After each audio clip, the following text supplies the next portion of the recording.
Hello everyone, continue करेंगे हम लोग क्वेश्चन नंबर 6 से। ठीक है, पहले 5 क्वेश्चन हम लोग पिछले वीडियो में कर चुके हैं। आज की वीडियो में क्वेश्चन नंबर 6 से स्टार्ट करेंगे। ठीक है, सीधा डिस्कस करते हैं। 6 में 2 पार्ट्स हैं। पहले पार्ट ए डिस्कस करते हैं। W, X, Y and Z are partners sharing profits and losses in the ratio 1/3, 1/6, 1/3 and 1/6 respectively. तो पहला स्टेप क्या होता है भाई? जब भी इस टाइप की लैंग्वेज दिखेगी, पहला स्टेप क्या होगा? ओल्ड रेशियो को ना सिंप्लीफाई करके लिखेंगे। ठीक है, मतलब डिनोमिनेटर वगैरह सेम करेंगे और नॉर्मल वे में लिखेंगे। जैसे ये लिखा ना 432, देखते हैं इसको हम तरीके से कैसे लिखेंगे। फिर कह रहे हैं Y retires and W, X and Z decide to share profits and losses equally in future. तो अब भाई न्यू रेशियो गिवन है 1:1:1 इक्वल मतलब 1:1:1। Calculate gaining ratio. ठीक है, तो स्टार्ट करते हैं। इसके आंसर को गेनिंग रेशियो निकालते हैं। क्वेश्चन नंबर 6 का आंसर देखेंगे। गिवन इन्फॉर्मेशन मैंने लिख लिया। सबसे पहले ओल्ड रेशियो को सिंप्लीफाई करना है, मतलब नेचुरल नंबर वाले फॉर्मेट में लेकर आएंगे। ठीक है, तो डिनोमिनेटर सेम करेंगे, 6 पर लेकर आते हैं। 3 को नीचे 2 से मल्टीप्लाई किया, ऊपर भी। इसको कुछ नहीं करना, इसको भी नीचे 2 से मल्टीप्लाई किया, ऊपर भी करेंगे। ठीक है, यहाँ पे भी कुछ नहीं करना। डिनोमिनेटर 6 आ गया। अब लिख देंगे 2:1:2:1। ये यहाँ से 2, 1, 2 और 1। ठीक है, तो ओल्ड रेशियो हमने सिंप्लीफाई कर ली, न्यू रेशियो हमने लिख लिया। अब सीधा आपने क्या करना है? गेनिंग रेशियो निकालनी है। गेनिंग रेशियो का फॉर्मूला वही पुराने वाला लिखेंगे, old ratio minus new ratio. मैं दोनों चैप्टर्स में सेम ही फॉर्मूला यूज कर रहा हूँ, एडमिशन वाला। यहाँ पे न्यू माइनस ओल्ड नहीं करेंगे, पुराना फॉर्मूला यूज करेंगे, और नेगेटिव जो आएगा आंसर वही हमारा गेन होगा। ठीक है, तो सबसे पहले निकालेंगे डब्ल्यू का। तो ओल्ड कितना है डब्ल्यू का? यहां से देख के निकाल देंगे। ओल्ड कितना है? 2/6। ठीक है, तो 2/6 माइनस न्यू कितना है? 1/3। ठीक है, इसके बाद x का चेक करेंगे।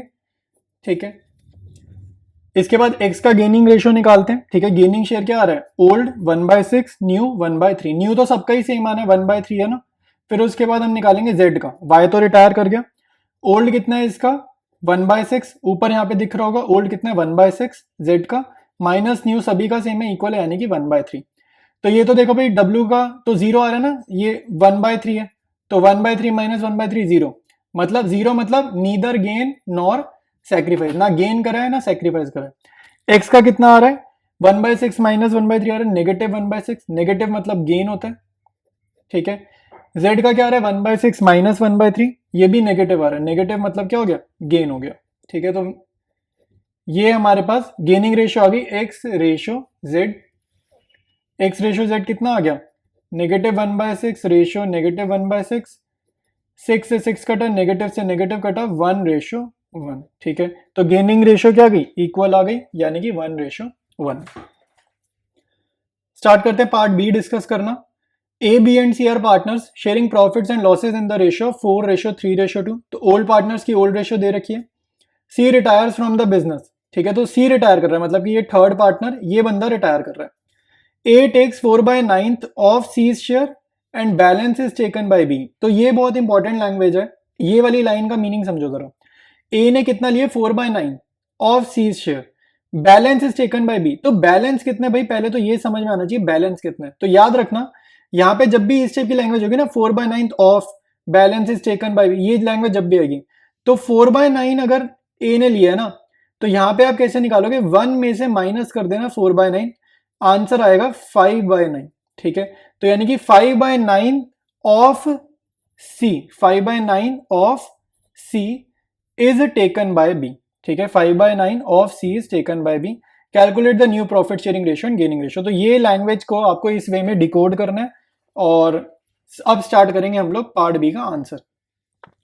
स्टार्ट करते हैं आंसर को। तो ओल्ड रेशियो हमने लिख लिया 4:3:2। थर्ड पार्टनर सी हमारा रिटायर कर रहा है, तो सी का शेयर एक बार चेक करते हैं, यहां से कितना आएगा? 2/9। तो 2/9 सी का शेयर है, और सी कौन कर रहा है? रिटायर कर रहा है। ठीक है, तो यानी कि ये जो शेयर है ये डिस्ट्रीब्यूट हो जाएगा रिमेनिंग पार्टनर्स ए और बी में। ठीक है, तो अब लैंग्वेज के हिसाब से हमें लिखना है। यहाँ पे क्वेश्चन क्या कह रहा है? ए टेक्स, ठीक है, क्वेश्चन क्या कह रहा है? A takes 4/9 of C's share. ठीक है, यानी कि ए को कितना शेयर मिलेगा? 4/9 ऑफ सीज शेयर। तो यहाँ पे लिखेंगे 4/9, ऑफ का मतलब क्या होता है? मल्टीप्लाई। सीज शेयर, सी का शेयर हम ऊपर से देख के लिख लेंगे 2/9। तो ए को कितना शेयर मिलेगा? 8/81 मिलेगा। ठीक है, तो यहाँ पे हम इसके बाद लिख देंगे न्यू शेयर ऑफ ए। तो न्यू शेयर ऑफ ए कितना होगा भाई? ओल्ड शेयर ए का कितना है 4/9। अब रिटायरमेंट चैप्टर में ना ओल्ड पार्टनर्स का जो शेयर होता है ना हमेशा बढ़ता है, तो यानी कि ऐड करेंगे इसको, सी का कितना मिला 8/81 मिला, ठीक है। तो 4/9 प्लस 8/81, 81 पे एलसीएम लेंगे, ये आ रहा है 44/81, ठीक है। अब यहाँ पे हमने लिखना है, नेक्स्ट स्टेप लिखेंगे। नेक्स्ट स्टेप क्या होगा, रिमेनिंग पार्टनर है ना, सी का शेयर ए को भी मिलेगा, सी का थोड़ा सा शेयर बी को भी मिलेगा, तो बी को कितना मिला वो देखेंगे। तो बी टेक्स, यहां पर क्वेश्चन कह रहा था, अब क्वेश्चन कह रहा था कि 4/9 सी को मिला है, रिमेनिंग मिला है बी को, यानी कि बैलेंस मिला है बी को। तो बैलेंस मैंने निकालना समझाया था, कितना होगा, बी टेक्स 1 माइनस 4/9, यानी कि इस फ्रैक्शन को 1 में से माइनस करोगे तो पता चल जाएगा बैलेंस कितना है। तो 1 माइनस 4/9 जो कि कितना आएगा सॉल्व करने पे 5/9। तो B takes 5/9 of C's share. तो क्वेश्चन की जो लैंग्वेज है उसको इस तरीके से हमारे को समझना है, इस तरीके से लिखना है, ठीक है। तो ये कितना हो जाएगा 5/9 ऑफ मतलब मल्टीप्लाई, ऑफ की जगह मल्टीप्लाई, सी के शेयर की जगह सी का शेयर, सी का शेयर हम लिख देंगे 2/9, तो ये आ जाएगा 10/81, ठीक है। तो अब आपने लिखना है सीज न्यू शेयर, ठीक है। सी नहीं, सॉरी बी है ना retiring partner, B is new share, ठीक है। एक बार दोबारा समझ लेते हैं ये वाला पार्ट। 5/9 ऑफ सी शेयर, ये जो 10/81 है ये मिला किसको है, टू बी, ठीक है। ये बी को मिला, बी टेक्स लिखा ना, ये बी को मिला। तो बी का न्यू शेयर कितना हो जाएगा, बी का न्यू शेयर हो जाएगा, बी का ओल्ड शेयर कितना है भाई, देखो 3/9 है, ओल्ड रेशियो में से लिखा 3/9, ये सी ने बी को दिए तो ये चीज इसमें ऐड कर देंगे, तो 10/81। तो 3/9 प्लस 10/81 सॉल्व करेंगे, 81 पे एलसीएम लेंगे, ये सॉल्व करने पे कितना आ रहा है 37 आ रहा है, ठीक है। तो न्यू रेशियो किसकी आएगी, ए और बी की आएगी। तो new ratio between A and B is equal to, ठीक है। तो ए का शेयर हमें दिख रहा है यहाँ पे कितना 44 और बी का हमें दिख रहा है 37, दोनों के डिनोमिनेटर आप देखो 81 है यानी कि सेम है। तो न्यू रेशियो हम लिख सकते हैं 44/37 क्योंकि डिनोमिनेटर सेम है। अब ये सिंप्लीफाई करोगे ना और कट नहीं होगा क्योंकि 37 प्राइम नंबर है, तो और कटेगा नहीं, ये रेशियो जो है इन पार्टनर्स की यही रहेगी, ठीक है। इसके बाद हमें निकालनी है गेनिंग रेशियो। तो गेनिंग रेशियो देखो कैसे निकलेगी, गेनिंग रेशियो के लिए ना ऊपर ही देखो, ऊपर ही समझ आ जाएगा, ये वाली लैंग्वेज देखनी पड़ेगी, ठीक है। स्टार्टिंग से देखो, यहाँ पे देखो क्या कह रहा है, A takes 4/9 of C share. तो ए ने कितना शेयर लिया 8/81 लिया ना, तो ये जो शेयर ए को मिला है पहले से अब एक्स्ट्रा मिल गया ना, तो ये ए की गेन आ गई, ये ए इज गेन है, ठीक है। ए को जितना शेयर अब मिला है वही तो उसका फायदा है, गेनिंग शेयर मतलब कितना शेयर उसको मिला, तो ये ए की गेन आ गई, तो ए इज गेन, ठीक है। तो अब दूसरा देखो, ये आपको दिख रहा है ना 10/81, ये क्या है, बी टेक्स सी शेयर। तो बी ने कितना शेयर सी का लिया, बी का शेयर बढ़ गया ये, तो ये बी का फायदा यानी कि ये बी इज गेन है, ठीक है। तो दोनों की आपको गेन मिल गई 8/81 और 10/81। तो यही क्या गेनिंग रेशियो के लिए यही फ्रैक्शंस को हमें यूज करना है। तो अब लिखते हैं gaining ratio between A and B. तो मैंने अभी अभी जो फ्रैक्शन बताई, ए का गेन बताया कितना 8/81, बी का गेन कितना बताया 10/81, ठीक है। फ्रैक्शन सेम है, डिनोमिनेटर की फ्रैक्शन सेम है। अब देखो भाई 8/10 लिख सकते हैं, 2 के टेबल से इसको कट करेंगे, ये कितना आएगा 4/5 आएगा, ठीक है। तो गेनिंग रेशियो हमने निकाल दी 4/5। अगर आप चाहो तो गेनिंग रेशियो को फॉर्मूले से भी निकाल सकते हो, जो old ratio minus new ratio वाला फॉर्मूला है उससे भी निकाल सकते हो। अगर ये वाले तरीके से निकालना मुश्किल लग रहा है या समझ नहीं आ रहा तो नॉर्मल 44/37 हमारी न्यू रेशियो है, ओल्ड रेशियो क्वेश्चन में गिवन ही है, 4/3/2 गिवन है ना ओल्ड रेशियो, और न्यू रेशियो कितनी है 44/37। तो नॉर्मल सॉल्विंग वाले तरीके से भी निकाल सकते हैं, तब भी आंसर हमारा सेम ही आएगा। तो मैंने आपको बिना सॉल्व करे पहले ही बता दी, तो समझ आया तो ऐसे कर लेना, इजी रहेगा, ठीक है। इसके बाद करेंगे क्वेश्चन नंबर 7। क्वेश्चन 7 देखेंगे, K L M and N are partners sharing profits in the ratio of 3:1। तो ओल्ड पार्टनर्स की ओल्ड रेशियो गिवन है, ठीक है 3:1 4, ठीक है। 4 पार्टनर्स है भाई, इस क्वेश्चन में 4 पार्टनर्स हैं, तो ओल्ड रेशियो गिवन है। K retires and his share is taken by L and M in the ratio of 3:2, ठीक है। तो जो पार्टनर के रिटायर हो रहा है इसका शेयर ओल्ड पार्टनर्स में बट रहा है एल और एम में, एन में नहीं बट रहा, ध्यान से देखो एन को कुछ नहीं मिल रहा, एल और एम को ही मिल रहा है शेयर 3:2 में। Calculate the new profit sharing ratio and gaining ratio of the remaining partners, ठीक है। तो न्यू रेशियो निकालनी है और गेनिंग रेशियो निकालनी है। स्टार्ट करते हैं इसके आंसर को, स्टार्ट करते हैं 7th के सोल्यूशन को। ओल्ड पार्टनर्स की ओल्ड रेशियो लिख ली है, ठीक है। रिटायरिंग पार्टनर कौन है? के। तो के का हमारे को शेयर गिवन है 3/10, ये यहां से देखकर लिखा है। 3 + 2 + 1 + 4 कितना आ रहा है? 10 आ रहा है। तो डिनोमिनेटर में 10। तो रिटायरिंग पार्टनर के का शेयर किस वे में जा रहा है?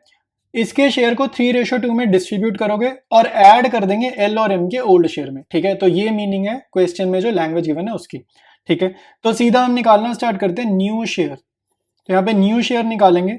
सबसे पहले एल, के तो रिटायर कर गया ना, के तो रिटायर कर गया, तो एल हमारा अब रिमेनिंग पार्टनर है सबसे पहला। तो एल का ओल्ड शेयर लिखा 2/10, इसमें ऐड करेंगे के शेयर को, ठीक है। इसमें कितना के ने एल को दिया वो ऐड करेंगे। तो के का 3/10 शेयर है और उसको हमें डिस्ट्रीब्यूट करना है 3:2 में, यानी कि एल को कितना मिल रहा है? थर्ड, ये एल को मिलेगा 3। तो यहाँ पर मल्टीप्लाई करेंगे इसको 3/5 से, ठीक है। तो आपको इसको सॉल्व करना है। 2/10 प्लस 9/50 आ रहा है, ये ब्रैकेट के अंदर आ रहा है 9/50। तो एल का शेयर कितना आ रहा है? 50 पे एलसीएम लेंगे तो ये कितना आ रहा है? 19/50, ठीक है। तो एल को कितना मिल रहा है न्यू शेयर? 19/50। इसके बाद एम का देखते हैं। एम का ओल्ड शेयर आपने यहां से देखकर लिखना है क्या? 1/10, ठीक है। एम का लिखेंगे 1/10, ऐड कर देंगे इसमें के का शेयर, और यहाँ पे 3:2 है ना, तो 2/5 यूज होगा। तो 3/10 इंटू 2/5, ये रिटायरिंग पार्टनर का शेयर ऐड करा गया एम में, क्योंकि जो पार्टनर रिटायर हो रहा है उससे उसके हिस्से का प्रॉफिट भी एम में ऐड हो जाएगा, ठीक है। एम को उसके हिस्से का प्रॉफिट मिलेगा ना, क्योंकि वो बंदा तो रिटायर कर गया। तो ये सॉल्व करते हैं, यानी कि ये कितना आ रहा है? 1/10 प्लस 5/50, ठीक है। 50 पे हम लोग एलसीएम लेंगे तो ये m का कितना आ जाएगा? 11/50, ठीक है। m का आ गया 11/50।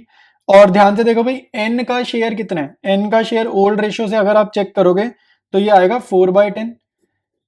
और जो पार्टनर रिटायर कर रहा है के बंदा n को तो कुछ नहीं दे रहा, यानी कि इसका शेयर न्यू रेशियो में भी इसका शेयर सेम ही रहना है, कुछ नहीं फर्क पड़ेगा इसको।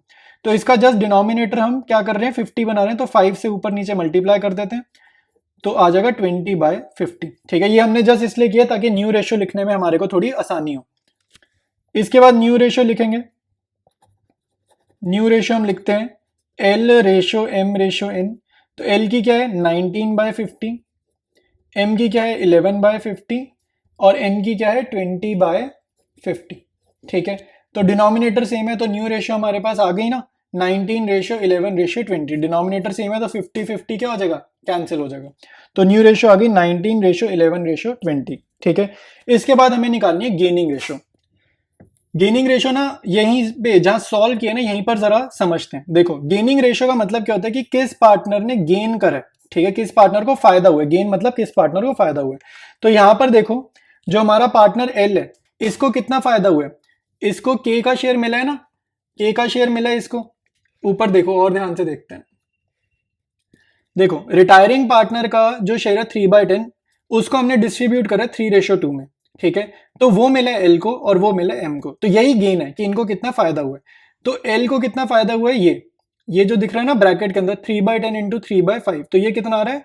9/50, ठीक है। तो 9/50 नंबर को ध्यान रखोगे, और नीचे एम को देखो, एम का गेन ये रहा, के का ये शेयर एम को मिले, यानी कि 6/50। तो इस नंबर को ध्यान रखेंगे, 6/50। ये जो ब्रैकेट में लिखे ये एम का गेन है। तो सीधा यहां से देखकर हम गेनिंग रेशियो लिख देते हैं। तो gaining ratio between L ratio M ratio N, ठीक है। तो एल का गेन कितना था? 9/50। एम का गेन कितना था? 6/50। और एन ने तो कुछ गेन ही नहीं किया, के का शेयर एन को तो कुछ भी नहीं मिला, यानी कि इसका गेन कितना है? कुछ भी नहीं, यानी कि 0, ठीक है। तो इसके बाद यहां पर हम 50-50 हटा देंगे। इवन 0.50 भी क्या होता है? 0 ही होता है। तो यहां पर 50 जस्ट हमने समझने के लिए लिख दिया, इसको भी काट दिया। तो हमारे पास गेनिंग रेशियो आ जाएगी 9:6:0, ठीक है। इसी को अगर सिंप्लीफाई करना चाहो 3 के टेबल से कट कर दोगे तो 3:2:0, ठीक है। ये हमारी गेनिंग रेशियो आ जाएगी, ठीक है। अगर किसी को ऐसे समझ नहीं आया कि ये गेन कैसे निकाला है, तो भाई normal old ratio minus new ratio से आप सॉल्व करोगे तो भी गेनिंग रेशियो ही आएगा। ओल्ड रेशियो में क्वेश्चन में गिवन ही है, ठीक है। ओल्ड रेशियो क्वेश्चन में गिवन है ना 3, देखो ओल्ड रेशियो में लिख देता हूँ, गिवन है 3:2:1:4। न्यू रेशियो क्वेश्चन में हमने अभी अभी निकाली है, ठीक है। न्यू रेशियो हमने यहां निकाली 19:11:20। तो 19:11:20, तो सॉल्व करना चाहो सॉल्व कर लो। सॉल्व करने से बेटर है अगर आपकी थोड़ी अंडरस्टैंडिंग अच्छी है क्वेश्चन की, तो वैसे गेनिंग रेशियो जल्दी निकल जाती है, ठीक है। तो क्वेश्चन नंबर 7 हमारा कंप्लीट है। अब करेंगे 8th देखते हैं। A B and C were partners in a firm sharing profits in the ratio of 8:4:3। तो ओल्ड पार्टनर्स की ओल्ड रेशियो गिवन है। B retires and his share is taken up equally by A and C. देखो भाई, तो B partner retire कर रहे हैं और इसका शेयर इक्वली मिला ए और सी के, मतलब बी का आधा शेयर मिला ए को और बचा हुआ रिमेनिंग हाफ किसको मिला है, सी को। तो ये इसका मीनिंग है। Find the new profit sharing ratio. और यहाँ पे देखो, ये बोर्ड एग्जाम्स में कब आया है, 2009 में है। तो इंपॉर्टेंट क्वेश्चन है, चाहे बहुत पहले आया है, लेकिन इस टाइप के क्वेश्चन ही एग्जाम में आते हैं, ठीक है। 1 मार्कर के क्वेश्चन होते हैं ये। स्टार्ट करते हैं इसके आंसर को, स्टार्ट करते हैं सोल्यूशन को। गिवन इन्फॉर्मेशन हमने लिखनी है, ओल्ड पार्टनर्स का शेयर लिख लिया 8:4:3। बी का शेयर कितना है यहाँ पर देख के निकाल देंगे, 4/15। रेशियो को ऐड करा, डिनोमिनेटर में 15 लिख दिया। क्वेश्चन कह रहा है कि बी का शेयर किसको मिल रहा है, इक्वली मिल रहा है, यानी कि 1:1 में, सॉरी, इक्वली मिल रहा है, यानी कि 1:1 में डिस्ट्रीब्यूट होगा बिटवीन ए और सी के, यानी कि रिमेनिंग पार्टनर्स को कैसे मिलेगा, ए और सी को मिलेगा 1:1 में। तो 4/15 को 1:1 से मल्टीप्लाई कर देंगे और ए और सी में ऐड कर देंगे। तो इसमें सीधा हम क्या करेंगे, सबसे पहले लिखेंगे न्यू शेयर, ठीक है। बी तो रिटायर कर रहा है ना, तो न्यू शेयर क्या किसका रह जाएगा, ए का रह जाएगा और सी का रह जाएगा। तो ए का न्यू शेयर कितना होगा, पहले तो आप देखो क्या करोगे, ओल्ड शेयर कितना है ए का, ओल्ड शेयर कितना है 8/15, रेशियो से देखकर लिखा 8/15। अब जब भी कोई पार्टनर रिटायर करता है ना, तो ओल्ड पार्टनर या रिमेनिंग पार्टनर का शेयर ना बढ़ जाता है, तो यहाँ पे करेंगे ऐड, ठीक है। कितने से बढ़ाएंगे, जितना इसका शेयर है वो सारा ए को तो नहीं मिला ना, तो सारा 4/15 नहीं लिख देंगे यहाँ पर, 4/15 का हाफ मिल रहा है इसको, ठीक है। 4/15 को 1:1 किया, यानी कि ए को कितना मिल रहा है, हाफ। ये ए है ना, ये 1:1 का ये हो गया, तो ए को कितना मिल रहा है, 1/2, तो हाफ मिल रहा है। तो 8/15 प्लस ये कितना है, 4/30। तो ये आप 30 पे एलसीएम ले लोगे तो आंसर आ रहा है 20/30, ठीक है। उसके बाद बी रिटायर कर रहे हैं, तो कुछ शेयर वो सी को भी दे रहे हैं, तो सी का न्यू शेयर कितना हो जाएगा, पहले सी का ओल्ड शेयर लिखा 3/15। अब क्योंकि रिटायर कर रहा है तो रिमेनिंग पार्टनर का शेयर हमेशा इंक्रीज करेगा, तो इसलिए करना है प्लस, ठीक है। अब बी ने इसको कितना दिए, हाफ ही दिए, दोनों को इक्वली दिए, आधा इसको दिया अपना शेयर, आधा इसको दिया, तो 4/15 का हाफ उसने सी को दिया, ठीक है। तो 3/15 प्लस 4/30 ऐड करेंगे, ये डिनोमिनेटर 30 पे बनाना है, 10/30 आ जाएगा, ठीक है भाई। न्यू रेशियो लिखो भाई, ए रेशियो सी की न्यू रेशियो क्या आएगी, 20:10 आ जाएगी ना, डिनोमिनेटर तो सेम है, तो 20:10, इसको 10 के टेबल से कट कर दो, 2:1, ठीक है। तो न्यू रेशियो कितनी आ गई, 2:1।